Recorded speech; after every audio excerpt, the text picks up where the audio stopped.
మనం ఉంచుకోవచ్చు.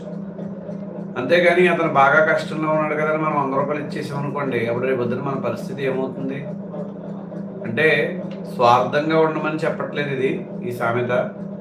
తనకు మాలిన ధర్మం అంటే ముందు మన యొక్క ఆత్మ సంరక్షణ అనేటువంటిది చాలా ముఖ్యం. ఆత్మ సంరక్షణ, అలాగే ఆత్మ పరిరక్షణ అనేటువంటిది చాలా ముఖ్యం. ఎందుకంటే ముందు మనం మనుషులుగా పుట్టినందుకు మనకు కొన్ని బాధ్యతలు అంటూ ఉంటాయి. ఆ బాధ్యతలు నెరవేర్చుకున్న తర్వాతే దానాలైనా ధర్మాలైనా. బాధ్యతల నుంచి తప్పించుకుని దాన ధర్మాలు చేస్తాను, నేను చాలా యుగపురుషుడిగా తయారవుతానంటే ఈ ఇప్పుడున్న సిచ్యువేషన్లో అలాంటి వాళ్ళు ఎవరు లేరు ఇక్కడ.